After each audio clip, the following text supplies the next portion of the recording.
Hello guys, welcome back in our versatile group study YouTube channel. Friends, आज के video में बिहार शिक्षक भर्ती को लेकर जो लेटेस्ट अपडेट आई है उसके बारे में बात करेंगे। आप लोग स्क्रीन पे बीपीएससी के चेयरमैन अतुल प्रसाद जी का ट्वीट देख रहे हैं। TRE 9 to 12 DV is now over. As assured we will review all DV reports. TRE PRT candidates will be provided an opportunity to rectify their documents online before DV. They should keep their documents ready and duly attested by any gazetted officers with their seals. TRE results are now likely by mid-October. This slight delay is due to pending results of CTET etc. Several instances of mistakes committed by candidates in their OMRs, like wrong roll number, wrong series, wrong subject combinations, and also due to wrong submission of certificates. तो friend, इस tweet में उन्होंने जानकारी दी है कि जो teacher recruitment exam 9 से 12 तक का था उसका डीवी डॉक्यूमेंट वेरिफिकेशन जो है वो ओवर हो चुका है और वो उसकी डीवी डॉक्यूमेंट वेरीफाई रिपोर्ट्स को रिव्यू कर रहे हैं, चेक कर रहे हैं। पीआरटी कैंडिडेट्स के लिए उन्होंने कहा है कि उन्होंने एक अपॉर्चुनिटी दी है, उनको एक अवसर दिया है उनके डॉक्यूमेंट्स में सुधार का। ठीक है, मतलब डॉक्यूमेंट वेरिफिकेशन से पहले वो अपने अगर कोई ब्लर डॉक्यूमेंट अपलोड किया है, गलत डॉक्यूमेंट अपलोड किया है या डॉक्यूमेंट में किसी तरह का प्रॉब्लम है तो उस गलतियों में सुधार कर सकते हैं डॉक्यूमेंट वेरिफिकेशन से पहले। इसके साथ ही साथ उन सभी लोगों को अपने डॉक्यूमेंट्स को रेडी रखना चाहिए और जिनकी डॉक्यूमेंट्स में गड़बड़ी हुई है या जिन्होंने रेक्टिफाई किया है अपने डॉक्यूमेंट्स को सही करेंगे दोबारा से, तो उन्हें कहा गया है फ्रेंड यहाँ पर कि वो किसी गैजेटेड ऑफिसर से अब सील के साथ क्या करना है, उनको अटेस्ट करा लेना है किसी भी गैजेटेड ऑफिसर से अपने डॉक्यूमेंट को। आगे देखिए, जो टीआरई रिज़ल्ट पीआरटी के बारे में उन्होंने जानकारी दी है वो मिड अक्टूबर में है। क्योंकि यहाँ पर देखिए टीआरई रिज़ल्ट के बारे में उन्होंने कहा है, कोई पीआरटी के लिए स्पेशली नहीं कहा है।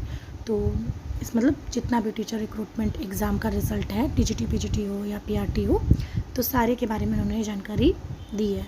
तो ये डिले क्यों हो रहा है? तो डिले इसलिए हो रहा है क्योंकि सीटेट के रिज़ल्ट की वजह से या फिर कुछ कैंडिडेट ने ओएमआर में कुछ मिस्टेक कर दिया है, रॉन्ग रोल नंबर लिख दिया है, रॉन्ग सीरीज़ नंबर भर दिया है, सब्जेक्ट कॉम्बिनेशन रॉन्ग कर रख दिया है और सर्टिफिकेट जो है रॉन्ग सबमिशन कर दिया है। इस वजह से इन कारणों को उन्होंने डिले का रीज़न बताया है। फ्रेंड, इस ट्वीट को लेकर के कल से सोशल मीडिया पे बहुत सारी चीज़ें चल रही हैं कि लेट क्यों हो रहा है। सब लोग अपने अपने मन से मनगढ़ंत कहानियाँ बना रहे हैं, लेकिन जहाँ तक कि मेरा मानना है फ्रेंड कि ये जो डिले हो रहा है रिज़ल्ट में, इसका जो अगर फैक्ट तरीके से बात करें तो वो इसलिए हो रहा है क्योंकि अभी देखिए बीएड वर्सेस बीटीसी मामला जो है वो सुप्रीम कोर्ट से निस्तारित हो चुका है। वहाँ बीटीसी जीत चुकी है, बिहार हाई कोर्ट से भी बीटीसी जीत चुकी है, डीएलएड जो है डीएलएड कैंडिडेट्स वो जीत चुके हैं। लेकिन फ्रेंड, अभी जैसे कि अभी सुनने में आ रहा है कि बीएड कैंडिडेट्स जो हैं वो फिर जाएंगे कोर्ट, ये करेंगे वो करेंगे, एक अंतरिम याचिका लगाएंगे, जो भी है उपचारात्मक याचिका लगाएंगे। तो इन सब बातों के मद्देनज़र फ्रेंड, उन लोगों की बातों में कितनी सच्चाई है, उनका बेस लेवल, बैकग्राउंड लेवल क्या है कि बीएड कैंडिडेट कुछ कर रहे हैं या नहीं कर रहे हैं। आई थिंक फ्रेंड, इसी वजह से जो ये बीएड वर्सेस बीटीसी वाला चल रहा है उसकी वजह से ही आई थिंक ये जो रिज़ल्ट है इसमें आप लोगों को स्लाइटली डिले देखने को मिल रहा है। क्योंकि अतुल प्रसाद जी ने अपने पहले भी प्रेस कॉन्फ्रेंस में ये कह चुके हैं कि जब तक हम रिज़ल्ट को जारी करेंगे तब तक हम उस कंडीशन में होंगे कि हमको ये बात मतलब क्लियर हो चुका रहेगा कि बीएड अभ्यर्थी जो है वो पीआरटी के एग्ज़ाम से पूरी तरीके से बाहर हो चुके हैं। तो फ्रेंड, यहाँ पे हम सभी को एक ही बात पे फोकस करना है कि बीएड अभ्यर्थी जो है वो प्राइमरी के रिज़ल्ट से जो 1 to 5 का रिज़ल्ट है उससे पूरी तरीके से बाहर रहें। ठीक है, क्योंकि अतुल प्रसाद जी जो बीपीएससी के चेयरमैन हैं उनको भी ये चीज़ जो एकदम क्लेरिफाई हो जाए। क्लेरिफाई तो फ्रेंड 2 बार कोर्ट में हो ही चुका है, ऑब्वियसली बीएड अभ्यर्थी बाहर है, लेकिन बीएड अभ्यर्थी जिस तरीके से अभी कोर्ट का खेल अभी थोड़ा बहुत जो भी चल रहा है उसके मद्देनज़र जो है इन्होंने एक फ़ैसला लिया है, मुझे जहाँ तक लगता है। आप लोगों को क्या लगता है फ्रेंड? आप लोगों की क्या राय है कि क्यों ऐसा हो रहा है? वो आप लोग कमेंट सेक्शन में बता सकते हैं। मैं आप सभी लोगों के कमेंट को रीड करना चाहूँगी कि इस डिले की वजह क्या है, क्या कहना चाहते हैं। वैसे तो मैं कल से कमेंट देख ही रही हूँ आप लोगों के, लेकिन आई थिंक सो ये जो पूरा बीएड वर्सेस बीटीसी वाला है उसी केस के मद्देनज़र ऐसा हो रहा है। तो फ्रेंड, हमारा पहला प्रेफरेंस ये होना चाहिए कि सबसे पहले इस मामले को जड़ से ख़त्म करना है कि इसमें 1% भी जो कहते हैं ना कि चांस न बचे कि अब ये इसमें कोई भी क्लेरिफिकेशन की। तो ये पूरी तरीके से इस मामले को निस्तारित कराना है।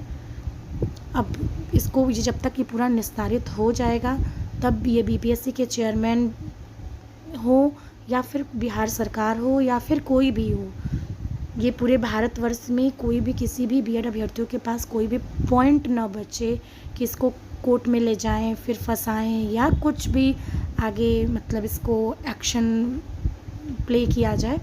तो इसको मतलब पूरी तरीके से इस मामले को निस्तारित कराना है। शायद इस वजह से ये अभी थोड़ा सा वेट करना चाह रहे हैं कि ये मामला पूरी तरीके से निस्तारित हो जाए और एकदम ज़्यादा और भी ज़्यादा क्लैरिफाई हो जाए, जिसकी वजह से अब कोई भी मतलब अब इसके बाद जिसे कहते हैं ना कि अंतरिम सुनवाई हो गई, अब इसके बाद अब कुछ भी नहीं बचा, जिसकी वजह से अब मतलब हमें पीआरटी में सिर्फ डीएलएड अभ्यर्थियों का रिज़ल्ट ही जारी करना होगा। तो शायद इसलिए बीपीएससी चेयरमैन इसको डिले कर रहे हैं। बाकी आप लोगों की जो भी राय है आप लोग कमेंट सेक्शन के माध्यम से मेरे साथ शेयर कर सकते हैं। नेक्स्ट जो बहुत इम्पोर्टेंट सूचना है वो ये लेंगे कि देखिए यहाँ आवश्यक सूचना विज्ञापन संख्या 26/2023 यहाँ पे निकल के सामने आ रही है। विद्यालय अध्यापक नियुक्ति प्रतियोगिता परीक्षा के वर्ग 1 से 5 में सम्मिलित अभ्यर्थियों के अपलोड किए गए दस्तावेज यदि त्रुटिपूर्ण या अपठनीय है तो सही दस्तावेजों को पुनः दिनांक 21 सितंबर से 25 सितंबर तक अपलोड कर सकते हैं। इसके लिए बिहार लोक सेवा आयोग के वेबसाइट www.onlinebpsc.bihar.gov.in पर अपने लॉगिन आईडी एवं पासवर्ड से लॉगिन करने के उपरांत अपने डैशबोर्ड पर जाकर त्रुटि रहित एवं पठनीय प्रति अपलोड कर सकते हैं। अपलोड किए जाने वाले दस्तावेज की छाया प्रति 100 KB तक का होना चाहिए। अपलोड किए जाने वाले दस्तावेज की छाया प्रति राजपत्रित पदाधिकारी द्वारा हस्ताक्षरित होना आवश्यक है। साथ ही अपलोड करते समय राजपत्रित पदाधिकारी का नाम, पदनाम, पदस्थापन का स्थान एवं संपर्क संख्या पोर्टल पर अंकित करना सुनिश्चित करेंगे। सही दस्तावेज अपलोड करने का यह अंतिम अवसर है। तो फ्रेंड, बहुत सारे अभ्यर्थी जो हैं वो ये कह रहे थे कि उनका डॉक्यूमेंट एरर हो गया है, क्योंकि जब वो उन्होंने पोर्टल ओपन किया था सब लोग अपना डॉक्यूमेंट को मैच कर रहे थे डाउनलोड करके, तो बहुत सारे अभ्यर्थियों की ये कंप्लेन आ रही थी कि उनका डॉक्यूमेंट गलत अपलोड हो गया, किसी का डॉक्यूमेंट जो है वो ब्लर था या किसी का क्लियर ही नहीं था। तो उन सभी लोगों को सुविधाओं के लिए 21 सितंबर से 25 सितंबर तक उन्होंने क्या कर दिया कि दस्तावेजों को पुनः अपलोड करने के लिए पोर्टल ओपन किया है फ्रेंड। तो आप सभी ऐसे अभ्यर्थी जिनका कुछ भी गड़बड़ है या कुछ भी गलत हो गया है, त्रुटिपूर्ण है या अपठनीय यानी उसको पढ़ नहीं सकते, ब्लर है, तो वो लोग ज़रूर से इसको अपलोड कर लें। देखिए अपलोड करने के लिए उन्होंने क्या बताया कि 100 KB का इसको छाया प्रति का PDF बनाना होगा आप लोग को। 100 KB इन्होंने PDF टाइप का कुछ नहीं बोला है, 100 KB में अपलोड करना है। और इसके साथ ही साथ इसमें बोले हैं कि इसकी छाया प्रति अपलोड होगी, यानी इसका जीरोक्स या फ़ोटोकॉपी अपलोड करना है आप लोगों को। ठीक है, तो जो आप फ़ोटोकॉपी उसी डॉक्यूमेंट का अपलोड करेंगे उसको किसी राजपत्रित पदाधिकारी से अटेस्ट करवाना होगा। उसमें राजपत्रित अधिकारी का नाम, पदनाम, पदस्थापन यानी किस राजपत्रित अधिकारी से आपने अटेस्ट करवाया है, पदनाम यानी उसका पद क्या है, पदस्थापन का स्थान मतलब वो कहाँ पे जॉब करते हैं, उनका संपर्क संख्या पोर्टल पर अंकित करना सुनिश्चित करेंगे। उनकी संपर्क करने की कैसे संपर्क उनका हो पाएगा, ये सारी चीज़ें आप लोगों को पोर्टल पर जो है अंकित करना होगा और यही सही दस्तावेज अपलोड करने का अंतिम अवसर है। तो फ्रेंड, पीआरटी कैंडिडेट के लिए ये लास्ट अवसर है। तो आप लोग ध्यान से, जिनका भी कोई भी त्रुटि है तो वो लोग इसको सही कर लें और इसको अच्छे से अपलोड कर दें। मतलब जीरोक्स कॉपी ही अपलोड करनी है, छाया प्रति बोला गया है इन्होंने, तो ओरिजिनल डॉक्यूमेंट अपलोड नहीं करना है, जीरोक्स को अटेस्ट करा करके आप लोगों को अपलोड करना है, ठीक है। जीरोक्स को, फोटोकॉपी को आप लोग अटेस्ट करवाइए, फिर उनका नाम, पदस्थापन का स्थान, ये सारी चीज़ें, उनका कॉन्टैक्ट, तो ये सारी चीज़ों करके आप लोगों को उसको अपलोड कर लेना है पोर्टल पर लॉगिन करके। नेक्स्ट न्यूज़ लेंगे फ्रेंड, देखिए पटना से है। शिक्षक नियुक्ति अक्टूबर के तीसरे हफ्ते में तीनों श्रेणियों का साथ आएगा रिजल्ट। जैसा कि उन्होंने फ्रेंड अपने ट्वीट के माध्यम से टीचर रिक्रूटमेंट एग्ज़ाम के रिज़ल्ट के लिए बोला था, केवल पीआरटी के रिज़ल्ट के लिए फ्रेंड नहीं बोला था। तो इसमें टीजीटी और पीजीटी के रिज़ल्ट की भी बात की गई है, इसीलिए तीनों श्रेणियों का रिज़ल्ट बोला जा रहा है। शिक्षक नियुक्ति का रिज़ल्ट अक्टूबर मध्य तक आएगा। बीपीएससी अध्यक्ष अतुल प्रसाद ने शुक्रवार को एक्स पर पोस्ट कर कहा कि इस देरी की एक प्रमुख वजह सीटेट के रिजल्ट का पेंडिंग होना है। सीटेट की आंसर की आ गई है फ्रेंड, जारी हो गई है, तो उस पर भी आप लोग जिन्होंने सीटेट दिया है, जिनका नहीं क्वालिफाई हो पाया था किसी कारण से, वो लोग ज़रूर जा कर के उसकी आंसर की से अपना मिलान कर लें, और सीटेट में जो है ऑब्जेक्शन भी कर सकते हैं 1000 रुपीज़ के साथ, 1000 पर क्वेश्चन के साथ। तो उसकी डेट को भी आप लोग ध्यान में रखिएगा, और जिसे ऑब्जेक्शन करना है वो ऑब्जेक्शन कर सकते हैं। तो आगे देखिए, साथ ही कई उम्मीदवारों के द्वारा अपनी OMR शीट पर रोल नंबर, सीरीज या विषय भरने में गलती होना भी इसकी एक बड़ी वजह है, जिसे ढूंढने और ठीक करने में समय लग रहा है। अतुल प्रसाद ने लिखा है कि कई अभ्यर्थियों ने गलत प्रमाण पत्र भी दिए हैं, जिसके कारण देरी हो रही है। पहले 18 से 20 सितंबर के बीच माध्यमिक और उच्च माध्यमिक का रिजल्ट निकालने और 23 से 25 सितंबर के बीच प्राथमिक शिक्षकों के रिजल्ट के प्रकाशन की चर्चा थी। बाद में 25 सितंबर या उसके बाद माध्यमिक और उच्च माध्यमिक का रिजल्ट निकालने और 28 से 30 सितंबर के बीच प्राथमिक शिक्षकों के रिजल्ट प्रकाशन की बात कही गई। अब जब रिजल्ट प्रकाशन की तिथि को अक्टूबर मध्य तक बढ़ा दिया गया है, तो आयोग के एक वरीय अधिकारी के अनुसार तीनों श्रेणियों के शिक्षकों का रिजल्ट एक साथ प्रकाशित होने की संभावना है। तो उन्होंने संभावना व्यक्त की है कि तीनों श्रेणियों का एक साथ रिजल्ट देंगे। फ्रेंड, यहाँ पे सबसे ज़्यादा जो खटकने वाली बात यह है कि OMR सीट पर जो रोल नंबर है, सीरीज है या विषय है, वो गलत भर गया है। तो गलत भर गया है तो इसको ढूंढने और ठीक करने में समय लग रहा है। तो फ्रेंड, सबसे बड़ी बात तो ये है कि जब भी कोई भी कैंडिडेट अगर OMR सीट पे छोटी सी भी मिस्टेक करता है, यानी रोल नंबर, सीरीज, ठीक है, रोल नंबर और सीरीज, ये जो चीज़ है, अगर इसमें थोड़ा सा भी या फिर विषय भी सेलेक्ट करना है, अगर यहाँ पर भी छूट गया, तो इससे क्या होता है कि उस कैंडिडेट का रिज़ल्ट पूरी तरह से इनवैलिड हो जाता है। लेकिन ये BPSC परीक्षा में, जो TRE की परीक्षा है, इसमें ये उन्होंने लिखा है कि ढूंढने और ठीक करने में समय लग रहा है। तो ये तो प्रिंट मीडिया ने लिखा है फ्रेंड, और उनके अगर ट्वीट पे हम लोग जाते हैं तो उनके ट्वीट के अकॉर्डिंग उन्होंने लिखा है कि बहुत सारी मिस्टेक हुई हैं कैंडिडेट की in their OMRs, like wrong roll number, wrong series, wrong subject combination and also due to wrong submission of certificate. तो उन्होंने कहा है कि इन सारे चीज़ों की वजह से, ये गलतियों की वजह से लेट हो रहा है। तो उन्होंने ऐसा कुछ नहीं कहा है अपने ट्वीट के माध्यम से कि हम OMR में जो रॉन्ग रोल नंबर भरा है, रॉन्ग सीरीज़ भरा है, रॉन्ग सब्जेक्ट कॉम्बिनेशन भरा है, इसको हम खोज रहे हैं और खोज करके हम लोग इसको करेक्ट कर रहे हैं। ऐसा कहीं पर भी यहाँ इन्होंने नहीं लिखा है। उन्होंने लिखा है कि mistakes committed by the candidate. उन्होंने लिखा है कि जो मिस्टेक कैंडिडेट ने कर दिया है उसकी वजह से यहाँ पर थोड़ा डिले हो रहा है। लेकिन फ्रेंड, प्रिंट मीडिया की माने तो प्रिंट मीडिया क्या कह रही है कि यहाँ पर उन्होंने भी क्या लिखा है कि ढूंढने और ठीक करने में समय लग रहा है। तो फ्रेंड, इसका क्या लॉजिक है कि ढूंढ करके करेक्शन किया जा रहा है? ऐसा उनके ट्वीट में कहाँ लिखा है कि वो इसको ढूंढ करके करेक्ट कर रहे हैं? उन्होंने तो कैंडिडेट को कहा ना कि वो मिस्टेक किए हैं, उसकी वजह से लेट हो रहा है।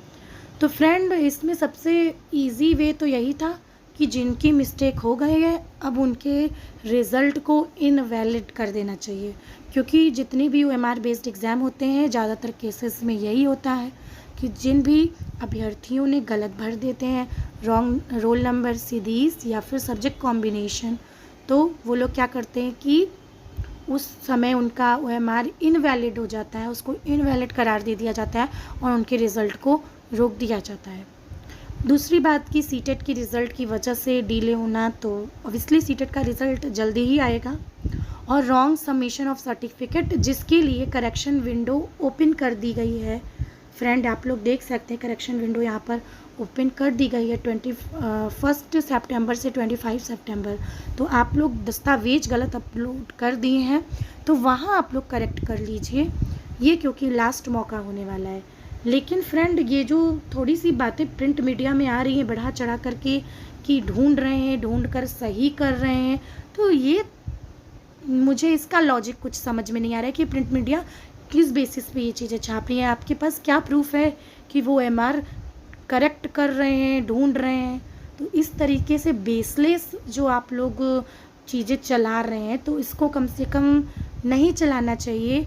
और अगर किसी को कुछ भी डाउट है तो आप लोग BPSC ऑफिस जा सकते हैं, BPSC के लोगों से बात कर सकते हैं, या इसके संबंध में आप लोग जो लीगल वे है उन्हें ज्ञापन दे सकते हैं कि सर हम लोग OMR बेस्ड एग्ज़ाम देते आए हैं और हर एग्ज़ाम में यही होता आया है कि जिनका भी ये चीज़ें गलत होता है उनका OMR या उनका एग्ज़ाम इनवैलिड हो जाता है, उनका रिज़ल्ट रोक दिया जाता है, उनका रिज़ल्ट जारी नहीं होता है। क्योंकि हम लोग बहुत मतलब जो है OMR एग्ज़ाम ऐसा तो नहीं है कि पहली बार दे रहे होंगे, सभी स्टूडेंट बहुत बार दिया होगा अपने जीवन में। तो आप लोगों को भी OMR बेस्ड एग्ज़ाम से आप लोग जो है वो फैमिलियर होंगे फ्रेंड। तो आप लोग इस संबंध में ज्ञापन दे सकते हैं लीगल वे में। बाकी जो मीडिया में, प्रिंट मीडिया में, सोशल मीडिया में क्या चीज़ें चल रही हैं उस पर ध्यान मत दीजिए। उसमें अधिकांश चीज़ें जो होती हैं बेसलेस होती हैं।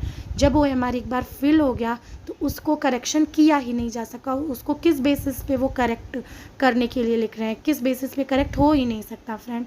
और हाँ, जो रोल नंबर, सीरीज और विषय गलत भरे उसके लिए आप लोग ज्ञापन दे सकते हैं कि उनसे रिक्वेस्ट कर सकते हैं कि सर ऐसा होगा अगर मान लीजिए कि अगर आप रोल नंबर, सीरीज और विषय गलत भर देते हैं स्टूडेंट या अभ्यर्थी और उनका अगर रिज़ल्ट जारी होता है तो ये गलत है। यहाँ पर आप लोग का पॉइंट बनता है। आप लोग कहते हैं कि हर OMR बेस्ड एग्ज़ाम में क्या होता है कि जब भी अगर ऐसा कुछ होता है तो रिज़ल्ट उनका इनवैलिड हो जाता है, तुरंत रिज़ल्ट शो ही नहीं करता, रिज़ल्ट नहीं आता है। तो इस पॉइंट पे आप लोग बोल सकते हैं, लेकिन करेक्ट करें ये चीज़ें बेसलेस हैं फ्रेंड। तो हर एक बेसलेस चीज़ों को मुद्दा बना करके आई थिंक उस पर बहस करने का कोई मतलब नहीं है, उसमें कोई वजूद नहीं है। दूसरी बात, करेक्शन विंडो ओपन हो जाती है 21 सितंबर से, तो आप लोग करेक्शन ज़रूर कर लीजिएगा। और I think so BEd versus BTC मुद्दे को लेकर के आप लोगों के क्या विचार हैं कमेंट सेक्शन में ज़रूर बताइएगा कि क्या इस वजह से रिज़ल्ट डिले किया जा रहा है कि पूरी तरीके से BEd जो है वो PRT से बाहर हो जाए, BEd के पास अब कोई पॉइंट ना बचे कि अब वो कोर्ट जाएगा। मतलब पूरी तरीके से वो देखना चाह रहे हैं कि पूरी तरीके से कहीं भी 1% भी चांस ना बचे। उसके बाद वो सेफ़ जोन में रिज़ल्ट निकालना चाह रहे हैं DLED अभ्यर्थियों का। तो DLED अभ्यर्थियों को हमेशा ये अपने स्तर से प्रयास करते रहना चाहिए कि जब भी रिज़ल्ट आए वो सिर्फ़ और सिर्फ DLED अभ्यर्थियों का आए, BEd अभ्यर्थियों की मेरिट ना बने, सिर्फ DLED अभ्यर्थियों की मेरिट बने। तो इन सब मुद्दों पे आप लोगों के क्या विचार हैं फ्रेंड, अपने कमेंट सेक्शन में हमारे वीडियो पे ज़रूर बताइए। और हमारे चैनल वर्सेटाइल ग्रुप स्टडी को लाइक करिए, कमेंट करिए, शेयर करिए और सब्सक्राइब ज़रूर करिए फ्रेंड। जो भी वीडियो देख रहे हैं जितने भी लोग, वो हमारे चैनल को सब्सक्राइब करिए, सपोर्ट करिए and press the bell icon for the latest update. Thanks for watching friends for this video.